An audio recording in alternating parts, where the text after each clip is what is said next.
Have you ever wondered what happens when the veil between our world and the afterlife becomes thin? In a seemingly ordinary corner of the world, nestled between picturesque hills and emerald green fields, lies a small, quiet town. A place where everyone knows everyone and life moves at a peaceful, unhurried pace. But this tranquility was shattered when a young girl named Lily mysteriously vanished.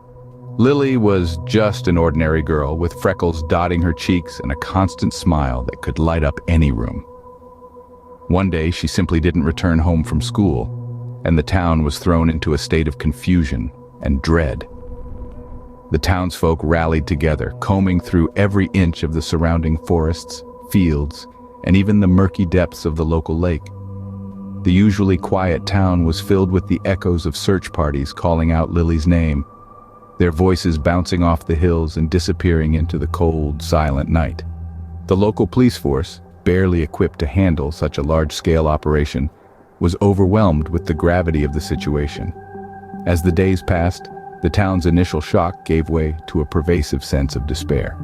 The laughter and chatter that once filled the local diner and the schoolyard were replaced by hushed whispers and tear-filled eyes.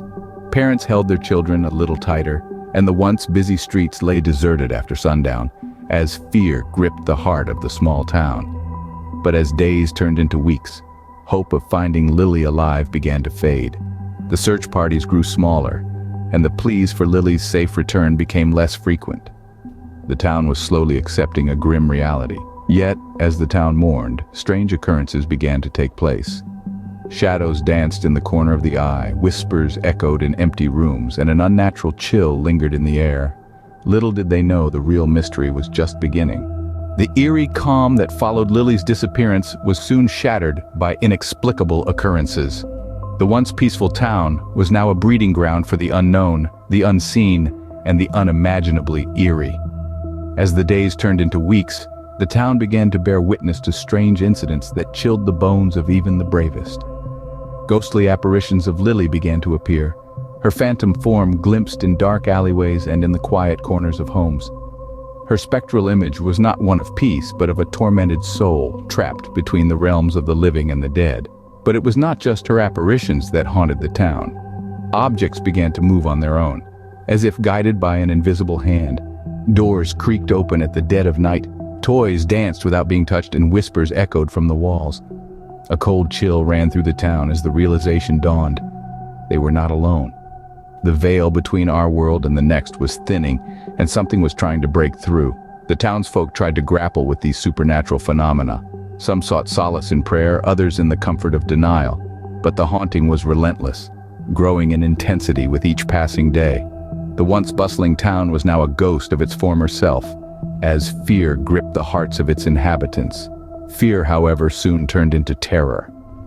The spectral sightings of Lily grew more frequent, her silent screams echoing through the night.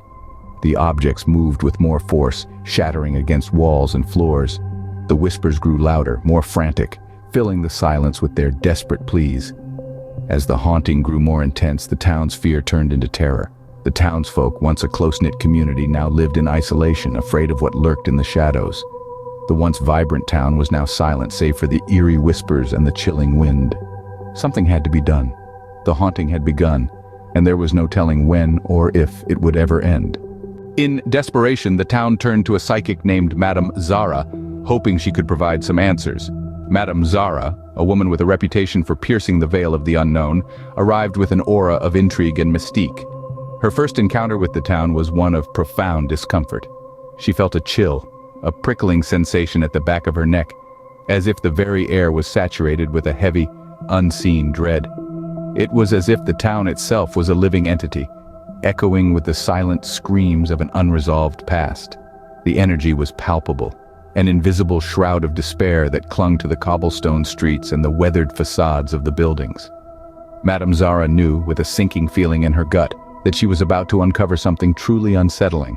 The seance was arranged in the town's oldest building, a Gothic structure that groaned under the weight of centuries. A circle of townsfolk gathered, their faces etched with apprehension. The room was thick with anticipation, the air heavy and still, punctuated by the flicker of candlelight and the whispered prayers of the fearful. Madame Zara began the seance, her voice a soothing balm against the tension. She called out to the spirit world, her voice echoing in the silence. Then a response, a voice as faint as a whisper, as chilling as the winter wind. It was Lily, the lost soul they had been searching for. Through Madame Zara, Lily revealed her plight. She was trapped in the afterlife, held captive by a malevolent entity that refused to let her find peace. As the words left Madame Zara's lips, a collective gasp swept through the room. The truth was more horrifying than they could have ever imagined. The town was now faced with a horrifying truth. Lily was trapped between worlds, and they were her only hope of salvation. The revelation sent a shiver down the spine of every townsfolk, a chilling reminder of the unseen forces that lurked in the shadows, waiting to make their move. Armed with newfound determination, the town rallied together to free Lily from her spectral prison. In a unified show of courage, the townsfolk began their preparations for the ritual. It was a delicate dance of tradition and belief woven into the fabric of their communal spirit. Each member contributing their part, they brought forth the necessary elements: a lock of Lily's hair, her favorite poem, a lullaby she loved, and a photo of her laughing in the summer sun. The ritual began under the watchful eye of the town's elder. His voice, weathered by time and wisdom, echoed through the silent night, reciting incantations older than the town itself. The air around them buzzed with an unseen energy, a silent affirmation of their collective will. As the ritual reached its peak, an unnatural wind swept through the town square. The entity, sensing the threat to its hold on Lily, was making its stand. Windows rattled, doors creaked, and an eerie howl filled the air. The spectral presence, once confined to whispers and shadows, now revealed its terrifying form. But the town stood firm. They had come too far, lost too much to falter now. Their voices rose in a chorus, drowning the entity's howls with their chants. It was a clash of wills, a battle between an ancient evil and the power of human spirit. Lights flickered, the ground trembled, but the townsfolk did not waver. They held onto each other, their voices never faltering, their belief never wavering. The entity writhed and shrieked, its form distorting with each passing moment. And then, as suddenly as it had begun, it was over. The entity gave one final defiant howl before it dissipated, leaving behind an eerie silence. In the end, it was their love for Lily that saved her. Her spirit was freed, and the haunting ceased. The town breathed a collective sigh of relief, their hearts echoing a silent promise. They would never forget Lily, the girl who brought them together in the face of an unspeakable evil. In the aftermath of the supernatural ordeal, the town was forever changed. The once quiet and tranquil hamlet was now a place of whispers and hushed tones. Stories of the haunting and the final battle with Lily's ghost were passed down from generation to generation, a chilling reminder of the town's eerie past. In the wake of the ghostly encounters, the townsfolk found themselves grappling with a new reality. It was as if a veil had been lifted, revealing a world they'd only heard of in whispered stories and old wives' tales.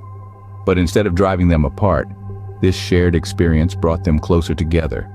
The town became a tight-knit community, bound together by a shared history and a common understanding. The stories of the ghost of Lily and her haunting became a part of the town's identity. They told these tales to their children and grandchildren, not as a warning, but as a testament to their resilience and unity in the face of the unknown. They keep Lily's memory alive, not as a vengeful spirit, but as a symbol of the town's courage and determination. Every year, on the anniversary of the final battle, they gather to pay their respects. They light candles in her memory, a beacon in the darkness, a symbol of their enduring strength. But it's not all solemn memorials and shared stories. Laughter and joy echo through the streets once again. Children play in the park where Lily was last seen, their laughter a testament to the town's resilience. Life went on, but the memory of Lily and her ghostly presence remained, a constant reminder of the town's supernatural past. And so, the tale of Lily's ghost serves as a chilling reminder that even in the face of the supernatural, the power of community and love can triumph. Thank you for listening, and remember to subscribe, like, comment, and share this story with your friends.